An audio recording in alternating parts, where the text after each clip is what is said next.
Hello बच्चों, मैं Guddu sir आप सभी का इस वीडियो में स्वागत करता हूं। स्टूडेंट्स, आज मैं बहुत ही बेहतरीन टॉपिक लेकर आया हूं।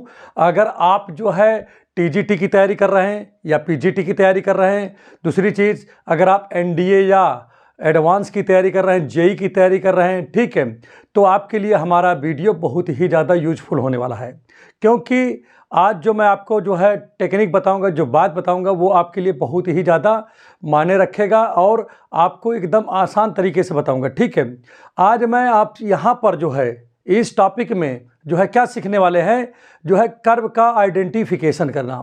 कोई कर्व आपके सामने दिया है, ठीक है, आप उसको कैसे पहचानोगे कि पेयर ऑफ स्ट्रेट लाइन है, या वो सर्कल है, या वो पैराबोला है, या वो इलिप्स है, या वो हाइपरबोला है। तो बहुत ही जो है आसान तरीके से मैं आपको बताऊंगा। चलिए स्टार्ट करते हैं, ठीक है। और अगर आप हमारे चैनल पर नए हैं तो प्लीज़ चैनल को सब्सक्राइब कर दें, लाइक कर दें, शेयर कर दें और बेल आइकन की बटन को अवश्य दबा दें। अपने दोस्तों में से ज़रूर शेयर करें ताकि इसका लाभ ज़्यादा से ज़्यादा लोगों को मिल सके। तो यहाँ पर स्टूडेंट, जैसे हमारे पास में कोई भी जनरल इक्वेशन है, किसका, सेकेंड डिग्री का, ठीक है, और वहाँ पर आपको उस जनरल उसमें जो है क्या नाम है, जो जनरल इक्वेशन है उसको आपको पहचानना हो, ठीक है, कि वो जनरल इक्वेशन स्ट्रेट लाइन तो नहीं शो कर रहा है, या सर्कल तो नहीं शो कर रहा है, या पैराबोला तो नहीं शो कर रहा है, ठीक है। तो इसके लिए सबसे पहले आपको क्या निकालना पड़ेगा, डिस्क्रिमिनेंट निकाल लीजिए, ठीक है। जो यहाँ पर लिखा है discriminant, delta equal to A B C, ठीक है, 2FGH minus AF² minus BG² minus CF²। और ABC यहाँ से आप देख लीजिए, यहाँ पर लिखा है A B, और यहाँ पर आपका C लिखा है, G लिखा है, F लिखा है, और यहाँ पर आपका H लिखा है। तो सारी चीज़ें यहाँ पर क्वेश्चन में आपका दिया रहेगा। तो सबसे पहला काम आपके क्या होगा कि उसका डिस्क्रिमिनेंट आपको निकालना रहेगा। तो देखिए, जब आप डिस्क्रिमिनेंट आप निकालोगे तो सोच रहे होंगे कि सर इसमें रखने से अच्छा कैसे और क्या तरीका हो सकता है, इसमें कैलकुलेशन ज़्यादा। तो आपको एक चीज़ और भी बता देता हूँ, जैसे आप इसको चाहो तो ये भी लिख सकते हो, डेल्टा इक्वल टू, आप पहले क्या लिखोगे, डायगोनल लिख दे ABC, ठीक है, और फिर यहाँ पर लिखोगे क्या, जैसे ABC हो गया ना यहाँ पर, ठीक है। अब यहाँ पर आप क्या करोगे, आप लिख दोगे FGH, देखो ये C के बगल से जाओ, FGH आप यहाँ लिख दोगे, और यहाँ भी यही करोगे, FGH आपने इसे लिख दिया, मतलब C से ही जाओगे FGH, फिर इधर से भी जाओगे FGH। आप इस तरह जो है बना सकते हो। कितना अच्छा टेक्निक है। आप इसको जो है डिटर्मिनेंट के फॉर्म में भी आप इसको कन्वर्ट कर सकते हो इस चीज़ को, और यहाँ पर रख करके और आसानी से भी लगा सकते हो। एक चीज़ हो गया।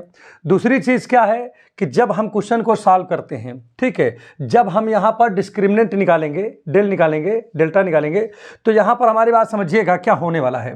तो दो कंडीशन होगा, या तो ये जो है आपका डेल्टा या तो 0 के बराबर होगा या तो नहीं होगा। तो यहाँ पर मैंने नहीं लिख दिया। या दूसरा कंडीशन क्या होगा, 0 के बराबर वाला कंडीशन हो गया, ठीक है। तो चलिए कोई बात नहीं है। अब सबसे पहली बात हम करेंगे किसके लिए, हम 0 के बराबर जब ना हो तो उसके लिए बात करते हैं, ठीक है। तो यहाँ पर नंबर 1 पे आ जाते हैं, ठीक है। जब मान लीजिए आप जो है डेल्टा की डिस्क्रिमिनेंट निकालोगे और डिस्क्रिमिनेंट क्या आ जाए, 0 के बराबर ना आए, भाई दो ही कंडीशन होगा। जब आप इसको सॉल्व करोगे तो 0 के बराबर आएगा या तो 0 के बराबर नहीं आएगा, दो ही कंडीशन होगा, ठीक है।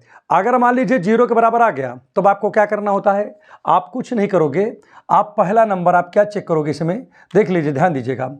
आप यहाँ पर ये देखोगे कि क्या A और B आपस में इक्वल तो नहीं है। अगर आपस में इक्वल हो गए, और फिर आप क्या चेक करोगे कि H जो है वो क्या है, 0 के बराबर तो नहीं है। और अगर हो गया 0 के बराबर तो आप तुरंत बोल दोगे कि ये जो आप देख रहे हो general equation of second degree, ये तुरंत आपका सर्कल हो जाता है। क्या हो जाता है, ये सर्कल हो जाता है। पहला कंडीशन समझ लीजिएगा। दूसरे नंबर पे आ जाते हैं। दूसरे नंबर पे अब यहाँ पर देखिए, ये तो क्लियर हो गया। देखिए फिर से आप समझ लीजिए पहले वाले में, जैसे A और B, मतलब x² का कोफिशिएंट A है, y² का कोफिशिएंट B है, ठीक है। अब इन दोनों को देखो, आपस में अगर बराबर हों, ठीक है, फिर H को देख लीजिए कि यह H तो 0 नहीं है। अगर 0 है तो ये जो आप देख रहे हो जनरल इक्वेशन देख रहे हो, ये आपका क्या हो जाता है, ये तुरंत सर्कल का मतलब इक्वेशन बन जाता है, ये सर्कल का इक्वेशन हो जाता है, ठीक। चलिए दूसरी बात करते हैं। जब कभी भी जैसे हम h² माइनस AB की वैल्यू निकाल लें, ठीक है, अगर H square minus A B की वैल्यू निकालें और ये वैल्यू हो जाए जीरो के बराबर, किसके बराबर हो जाए? जीरो। एच स्क्वायर का मतलब कौन? जो ये एच है इसका स्क्वायर कर दिया जाए और माइनस इन दोनों का ए और बी का मल्टीप्लाई करके इसमें से घटा दिया जाए, सब्ट्रैक्ट कर दिया जाए और ये वैल्यू जीरो के बराबर जाए, तो तुरंत बच्चों आप क्या बोलोगे? ये पैराबोला है। क्या हो जाएगा? पैराबोला हो जाता है। ठीक है, इसको यूज करना चाहिए, बिना यूज किए अगर आप लगा रहे हो तो आपका काम गड़बड़ा जा सकता है। ठीक है, तीसरा नंबर यहाँ पर आप ध्यान दीजिएगा। तीसरे नंबर पे क्या है? तीसरे नंबर पे ये है कि जैसे हमारे पास ये general equation of second degree जो है लिखा हुआ है। ठीक है, अब यहाँ पर हम क्या करते हैं? फिर यही काम करते हैं, H square minus A B की वैल्यू निकालते हैं। अगर ये वैल्यू जो है, इसकी वैल्यू जो है अगर वो जीरो से छोटा हो जाए तो तुरंत हम बोल देंगे कि भाई ये हमारा क्या है? इलिप्स है। क्या है? इलिप्स हो जाता है। लेकिन अगर यही वैल्यू अगर जीरो से क्या हो जाए? बड़ी हो जाए, तो ये चीज़ आपका बन जाता है हाइपरबोला बन जाता है। क्या बन जाता है? हाइपरबोला। तो देखिए मैंने आपको बता दिया कि सर्कल कब बनता है, पैराबोला कब बनता है, इलिप्स कब बनता है और हाइपरबोला कब बनता है। देखिए यहाँ पर हमारा मोटिव है कि आपके पास कोई भी अगर जनरल इक्वेशन दिया है सेकंड डिग्री का और उस जनरल इक्वेशन में आपको ये बताने के लिए कह दिया जाए कि भाई सर्कल है कि पैराबोला है कि इलिप्स है कि हाइपरबोला है, ज़्यादातर लोगों की ये प्रॉब्लम होती है और हर परीक्षा में ये बहुत अच्छे से आप समझ लीजिए कि कई नंबरों में आ जाता है ये। ठीक है, तो इसको जानना आपके लिए बेहद ज़रूरी हो गया है। ठीक है, दूसरी चीज़ यहाँ पर समझिए कि चलिए एक काम तो मैंने यहाँ पर आपका कर दिया, लेकिन कभी भी ये वैल्यू जीरो हो जाए, क्या हो जाए? जीरो हो जाए। ठीक है, तो यहाँ पर क्या होगा? अगर जैसे ही जीरो हो जाएगा तो यहाँ पर क्या बनेगा? पेयर ऑफ स्ट्रेट लाइन बनेगा। क्या बनेगा? पेयर ऑफ स्ट्रेट लाइन बन जाता है, स्ट्रेट लाइन। ठीक है बच्चों, तो ये चीज़ मैं आपको बता रहा हूँ कि जैसे ही ये जीरो होगा, जैसे यहाँ पर हमारा डिस्क्रिमिनेंट हमने यहाँ से निकाला और हमारा डिस्क्रिमिनेंट क्या हो गया? वो जीरो हो जाता है। अगर जीरो हो जाएगा तो आपको बिल्कुल भी कुछ नहीं सोचना है, आप तुरंत बताओगे पेयर ऑफ जो है स्ट्रेट लाइन होगा। और इसमें भी इसके भी टाइप है। पहला टाइप यहाँ पर आप समझिएगा क्या है। ठीक है, जो फर्स्ट टाइप है उसको आप समझिए। ठीक है, कभी भी जैसे हमारे पास में ये क्वेश्चन आपको मिल गया, समझिएगा खूब अच्छे से, और हम क्या करेंगे जब उसको हम डिस्क्रिमिनेंट निकालेंगे। जैसे हमारे पास ये क्वेश्चन लिखा हुआ है, general equation of second degree लिखा हुआ है और पूछ ले कि भाई ये क्या है, तो आप भाई क्या करोगे? इसका डिस्क्रिमिनेंट निकालोगे और डिस्क्रिमिनेंट निकाला तो वो डिस्क्रिमिनेंट आ गया जीरो के बराबर, तो आप तुरंत समझ जाओगे कि ये क्या है। देखिए पेयर ऑफ स्ट्रेट लाइन। ठीक है, अब पेयर ऑफ स्ट्रेट लाइन के भी टाइप हैं। पहला टाइप आप समझिए, जब आप वैल्यू निकालोगे H square minus A B की वैल्यू निकालोगे। किसकी वैल्यू निकालोगे? माइनस ए बी की वैल्यू निकालोगे। ठीक है, तो ये वैल्यू क्या हो सकता है भाई? जीरो के बराबर हो सकता है, या दूसरा कंडीशन हो सकता है कि एच स्क्वायर जो है वो माइनस ए बी ये जीरो के बराबर ना हो। ठीक है, बात समझिएगा। जब आप H square minus A B की वैल्यू निकालोगे, ठीक है, तो क्या हो सकता है? वो जीरो के भी बराबर हो सकता है या जीरो के बराबर नहीं भी हो सकता है। अगर स्टूडेंट जीरो के बराबर हो गया तो तुरंत आप क्या बोलोगे? ये लाइन जो है इसको जो बोलोगे general equation of second degree को, तुरंत आप बोलोगे कि ये क्या है? पैरेलल है। क्या है? पैरेलल लाइन है। ठीक है, और अगर ये नॉट इक्वल टू जीरो हो गया तो आप क्या बोलोगे? इंटरसेक्टिंग लाइन है, इंटरसेक्टिंग लाइन है। ठीक है, तो ये इंटरसेक्टिंग लाइन हो जाएगा, तुरंत इंटरसेक्टिंग लाइन हो जाएगा। तो ये सब बातें हमने आपको बता दिया है, इसमें उम्मीद कर रहा हूँ कि कोई दिक्कत आपको नहीं हो रहा होगा। दूसरी चीज़, एक बात और भी मैं आपको बताना चाहता हूँ। तीसरा चीज़, एक कंडीशन यहाँ पर और भी हो सकता है। जैसे मान लीजिए ए और बी को क्या कर दें? जोड़ दें। ठीक है, ए और बी को, जैसे ए यहाँ पर है, बी यहाँ पर है, इसको जोड़ दिया जाए। ठीक है, और जोड़ने पे ये वैल्यू जीरो के बराबर हो जाए। किसके बराबर हो जाए? जीरो के बराबर हो जाए, तो जानते हो क्या होगा? परपेंडिकुलर लाइन हो जाएगा, परपेंडिकुलर लाइन हो जाएगा। ठीक है, तो कहने का तात्पर्य क्या हुआ? अब आपके माइंड में आ रहा है सर एक बात बताइए जरा मुझे कि H square minus A B बराबर A B equal to zero यहाँ भी लिखा है, और सर यहाँ भी वही चीज़ लिखा है। यहाँ पर पैराबोला बोल रहे हो, यहाँ पर क्या बोल रहे हो? पैरेलल लाइन बोल रहे हो। तो यहाँ पर हम आपको बताना चाहेंगे कि ये कब है? जब ये जो आपका देखिए डिस्क्रिमिनेंट है वो जीरो के बराबर है, तब इसके साथ ये आया है। और यहाँ पर देखिए डिस्क्रिमिनेंट जीरो नहीं है, तो दोनों में अंतर है। जैसे नॉट ये दिया रहा है और ये दिया रहा है, दोनों में अंतर है। देखिए यहाँ डिस्क्रिमिनेंट जो है वो 0 के बराबर नहीं है और ये 0 के बराबर है। यहाँ पर डिस्क्रिमिनेंट 0 के बराबर है और ये भी 0 के बराबर है। तो ये सिस्टम यहाँ पर है, इन सिस्टमों को आपको ध्यान रखना होगा। तो उम्मीद कर रहा हूँ ये बातें आपके अच्छे समझ में आ गई होंगी कि पेयर आप स्ट्रेट लाइन कैसे पहचाने, कैसे हम सर्कल पहचाने, कैसे पैराबोला पहचाने, कैसे इलिप्स पहचाने, ठीक है, कैसे हाइपरबोला पहचाने। तो अगर आपके अच्छे समझ में आ गया है तो आप जो है चैनल को प्लीज़ सब्सक्राइब कर दें, लाइक कर दें, शेयर कर दें और बेल आइकन के बटन को अवश्य दबा दें। तो चलिए इस पे जो है कुछ क्वेश्चन को जो है हम सॉल्व करके देखते हैं। और आइए एक क्वेश्चन और आपको बता देते हैं, ठीक है। देखिए जैसे हमारे पास ये लिखा है, ठीक है, जनरल इक्वेशन ऑफ जो है सेकेंड डिग्री का। अब इसमें भी आपको यही करना है कि इसको पहचानना है कि ये क्या है। सबसे पहली बात मैं आपको ये बता दूं, कभी भी आपको ये जैसे यहाँ पर दिए इतना देख लीजिएगा, ये वैल्यू देख लीजिए। अगर ये देखिए अगर ये होल स्क्वायर बन रहा है तो सबसे पहली एक टेक्निक ये भी है कि कभी ये होल स्क्वायर बन रहा हो तो तुरंत आपको समझ जाना चाहिए पैराबोला है। ऐसे ही चुटकियों में कैसे आप समझिए, जैसे यहाँ पर 9x² लिखा है तो हम इसको क्या लिख सकते हैं, 3x² 3x का होल स्क्वायर लिख सकते हैं। और ये y² तो है ही है यहाँ पर। तो देखिए a² + b² - 2, a की जगह 3x, b की जगह y, ठीक है। तो इसको हल करोगे तो क्या आ जाएगा 9x² और 3 2 जा 6xy और यहाँ y²। तो सीधी सीधी सी बात एक समझ लीजिए कि ये पैराबोला है, प्रूव हो गया, ठीक है। ये टेक्निक है, इस टेक्निक से आप जो है मिनटों में आप इसको पैराबोला तो बहुत अच्छे से पहचान जाओगे, ठीक है। दूसरी चीज़ यहाँ पर आपको समझने की है, ठीक है, उसको भी थोड़ा हम बता देते हैं कि आप इसको कैसे लगाओगे, ठीक है। आपको लगाने के लिए अगर लगा के देखना चाहो तो यहाँ पर देखिए पहले बात हमारे पास ये क्या है, general equation of second degree है, ठीक है। सबसे पहला काम है कि इसको कंपेयर करो, किससे, जनरल इक्वेशन से, ठीक है। तो यहाँ पर क्या आ जाएगा, कंपेयर जब करोगे, कंपेयरिंग बाई किससे कंपेयर करोगे, ax² + 2hxy + by², ठीक है। फिर उसके बाद क्या 2gx + 2fy + c = 0, ठीक है। इससे हो गया। अब एक बात यहाँ पर मुझे ज़रा बताइए कि x² का कोफिशिएंट a है, ठीक है, और यहाँ x² का कोफिशिएंट 9 है। दूसरी चीज़ यहाँ पर देखिए xy का कोफिशिएंट 2h है, ठीक है, और यहाँ xy का कोफिशिएंट कितना -6 है। तो आप काटेंगे तो 2 3 जा 6, तो h बराबर कितना आ गया -3, ठीक है। आगे बढ़ जाते हैं, यहाँ y² का कोफिशिएंट क्या है बताओ, y² का कोफिशिएंट b है और यहाँ पर y² का कोफिशिएंट कुछ नहीं दिख रहा है तो 1 होता है वहाँ पर, क्योंकि 1 यहाँ पर एज अ हिडन होता है, ठीक है। आगे बढ़ जाते हैं, जैसे x का कोफिशिएंट यहाँ 2g है और यहाँ x का कोफिशिएंट क्या है -14 है, काट देते हैं इसको, ठीक है। तो g = क्या आएगा 2 7 जा 14, तो -7 आ गया, ठीक है।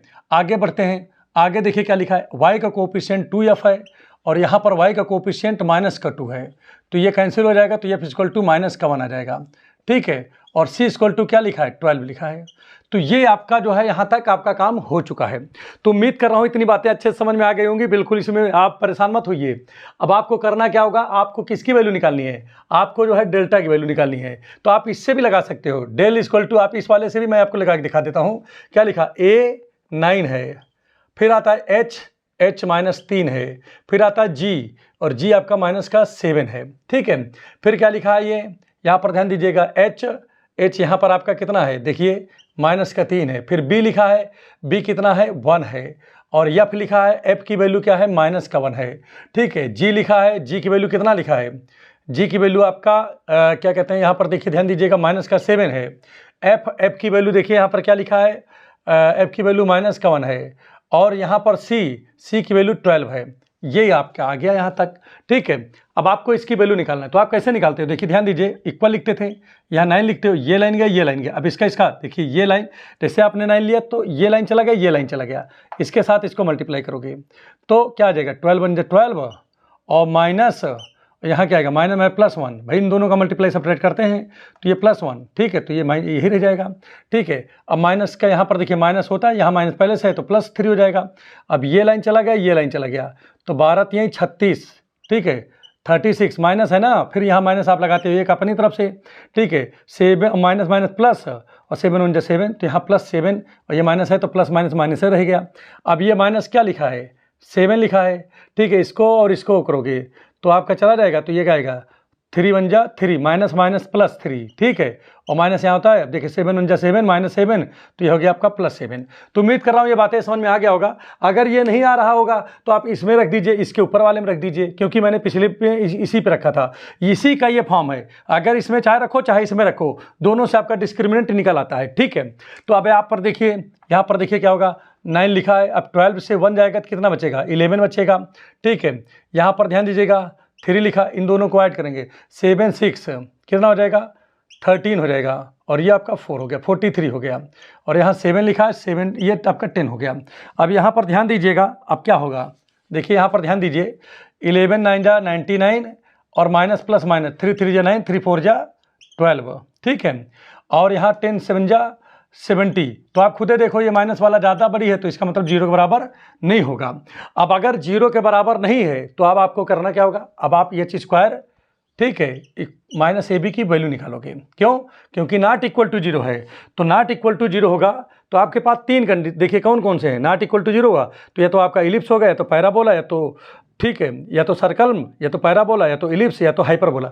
यही आपके 4 कंडीशन बन सकते हैं, क्योंकि इक्वल अगर होता, ये 0 के इक्वल होता, ठीक है, डिस्क्रिमिनेंट 0 के बराबर होता, तो ये आपके 3 कंडीशन हो सकते थे, क्या, पैरेलल लाइन, इंटरसेक्टिंग लाइन और परपेंडिकुलर लाइन बन सकता था। लेकिन इसके लिए डिस्क्रिमिनेंट आपका क्या होना चाहिए था, 0, लेकिन यहाँ पर तो डिस्क्रिमिनेंट 0 हुआ ही नहीं है, तो नहीं हुआ है तो आप इसको चेक करोगे, तो यहाँ पर देखिए ए और बी यहाँ पर बराबर है नहीं, क्योंकि ए की वैल्यू 9 है, बी की वैल्यू 1 है, तो ये दोनों बराबर नहीं है। तो आपके पास अब केवल ऑप्शन कौन बचा है, H square minus A B का ऑप्शन बचा है, तो आप इसमें वैल्यू रखिए।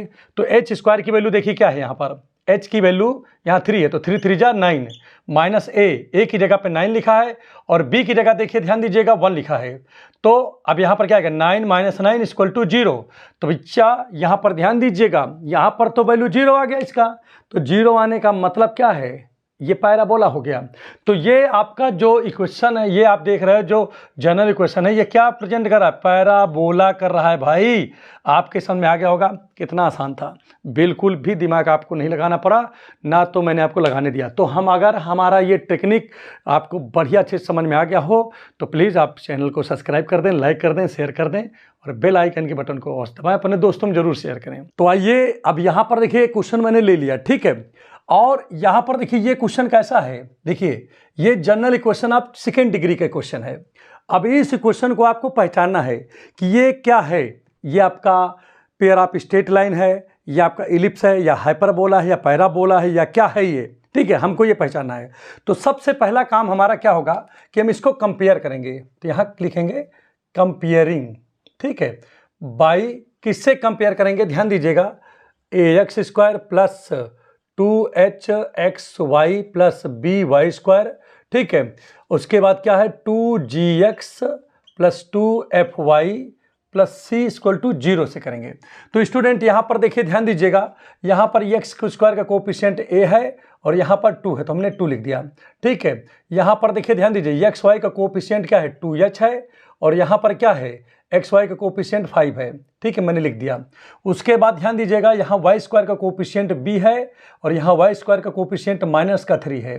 फिर यहाँ पर x का कोफिशिएंट 2g है, और यहाँ पर x का कोफिशिएंट 8 है। फिर उसके बाद देखिए y का कोफिशिएंट 2g 2f है, और यहाँ पर 6 है इक्वल टू, और यहाँ पर c कांस्टेंट आपका जो है 10 के बराबर है। तो आप स्टूडेंट इस प्रकार से आप इसको कर सकते हो। अब यहाँ से एक काम करते हैं हम लोग, काम क्या करेंगे ध्यान दीजिएगा, हम चाहें तो इस वैल्यू को यहाँ पर रख सकते हैं, इस वाले वैल्यू में इसको हम अच्छे से यहाँ पर क्या कर सकते हैं, रख सकते हैं, और रख करके देखते हैं कि इसकी वैल्यू क्या आती है, ठीक है। तो एक काम करिएगा, काम ये करेंगे तो डेल निकालते हैं, डेल की वैल्यू क्या निकालेंगे, यहाँ पर डेल की वैल्यू निकालेंगे डिस्क्रिमिनेंट। तो क्या लिखा ABC, तो मतलब 2 p की जगह पे -3 और c की जगह पे देखिए क्या है 10 है, ठीक है। फिर क्या लिखा है 2fgh, यहाँ पर ध्यान दीजिएगा 2fgh लिखा है, तो यहाँ पर मैं लिखता हूँ 2f की जगह देखिए क्या लिखा है, अगर f की वैल्यू काटें तो यहाँ 2 3 जा, तो f की जगह 3 आ गया, और यहाँ से 2 4 जा, तो g की जगह 4 आ जाएगा, भाई काटो 2 1 जा 2 2 4 जा कि नहीं। उसके बाद यहाँ जो h लिखा है, तो h की जगह देखिए क्या लिखा है 5/2 हो जाएगा, जब 2 को इधर ले जाओगे तो भाई 2h बराबर 5 है, तो h बराबर क्या आएगा 2 को जब इधर ले जाएंगे तो 5/2 हो गया, ठीक है। फिर क्या लिखा है माइनस, तो माइनस हमने लिख दिया, AF स्क्वायर, a की जगह क्या लिखा है 2 और f स्क्वायर लिखा है, तो f की वैल्यू देखो क्या निकला, 3 निकला है, तो 3 का स्क्वायर 9 हो जाएगा, माइनस फिर क्या लिखा है bg स्क्वायर, b की वैल्यू क्या है देखिए ध्यान दीजिएगा, b की वैल्यू माइनस का 3 है, तो माइनस माइनस क्या हो जाएगा प्लस 3 हो जाएगा, और g स्क्वायर लिखा है, g की वैल्यू कितना है 4 है, तो हो जाएगा 16 हो जाएगा। ठीक है, यहाँ पर देखिए माइनस लिखा है c की वैल्यू क्या है देखिए ध्यान दीजिएगा 10 लिखा है, और h स्क्वायर लिखा है, तो h की वैल्यू अगर यहाँ से निकालेंगे तो कितना रहेगा 5/2 तो था, तो 5 5 जा 25 बाई 2 2 जा 4 हो गया। तो स्टूडेंट ये वैल्यू हम जो है हमारे पास आ गया। अब इसको हम अगर सोल्यूशन करते हैं, ठीक है, तो अगर मैं सोल्यूशन इसको कर रहा हूँ तो देखिए कर लीजिए, 10 3 जा देखिए 3 2 जा 6 माइनस 6 हो गया, और यहाँ 10 है तो 60 हो गया, इस 2 से ये 2 कैंसिल हो गया। अब यहाँ पर क्या जाएगा 5 4 जा 20 और 23 जा कितना हो जाएगा, ये हो गया, ठीक है, 23 जा 60। ठीक है, अब आगे बढ़ जाते हैं, देखते हैं क्या माइनस, अब 9 2 जा कितना आ जाएगा 18 हो गया, और यहाँ पर देखिए 16 3 जा 48 हो गया, और यहाँ पर माइनस देखिए 2 2 जा 4 2 5 जा 10, तो 25 5 जा 125/2 हो गया। तो यहाँ पर ध्यान दीजिएगा ये तो कट गया, कैंसिल हो गया, लेकिन यहाँ पर इसमें से ये चला जाएगा, तो मान लीजिए 8 से 8 जाएगा तो क्या हो जाएगा आपका 0 हो जाएगा, और 4 से 1 जाएगा तो यहाँ पर 3 हो गया, 30 हो गया, और माइनस का 125/2 है। जब इसको हम सॉल्व करेंगे तो कुल मिला के 0 के बराबर नहीं होने वाला है, तो इसका मतलब क्या हुआ कि ये 0 के बराबर नहीं है, तो इसमें अब पहुंच गए हम कि नहीं। तो चलिए हम किसकी वैल्यू निकालते हैं, पहले एक चीज़ देखो क्या a और b बराबर हैं, देख लेते हैं। a और b के बराबर नहीं है, a की वैल्यू 2 है, b की वैल्यू 3 है, तो हमारा पहला सर्कल तो होगा ही नहीं, पहली बात समझ लीजिए। दूसरी समझिएगा, नाउ अब क्या करोगे, H square minus A B की वैल्यू निकालोगे, तो एच स्क्वायर की अगर बात करें तो एच स्क्वायर की वैल्यू क्या है, यहाँ से अगर ये इधर जाएगा तो 5/2 हो जाएगा कि नहीं, तो यहाँ लिखेंगे 5/2 का स्क्वायर, और उसके बाद माइनस ए की जगह कितना है 2 है, और बी की जगह देखिए कितना है, बी की जगह पे यहाँ पर माइनस का 3 है। ठीक, क्लियर हो गया। अब यहाँ पर ध्यान दीजिएगा कितना हो जाएगा, 2 2 जो देखिए 5 5 जा 25 2 2 जा 4, और यहाँ कितना आएगा 3 2 जा ये आपका प्लस का 6 हो गया। तो अब यहाँ पर ध्यान दीजिएगा, अब ये वैल्यू क्या बन सकता है, तो यहाँ पर देखिए 6 4 जा 24, तो 25 + 24 अपान कितना हो जाएगा 4, और ये हो जाएगा आपका कितना 5 4 9 और 2 2 4 1 5/4, और ये 0 से बड़ा है। अगर ये 0 से बड़ा है तो इसका मतलब क्या होगा कि ये जो समीकरण लिखा हुआ है ये क्या है, हाइपरबोला है। क्या है, हाइपरबोला। तो इस प्रकार से आप क्वेश्चन को आसानी से लगा सकते हो। अगर वीडियो अच्छे समझ में आए तो प्लीज़ चैनल को लाइक कर दीजिए, सब्सक्राइब कर दीजिए, और बेल आइकन के बटन को अवश्य दबा दीजिए। Thank you.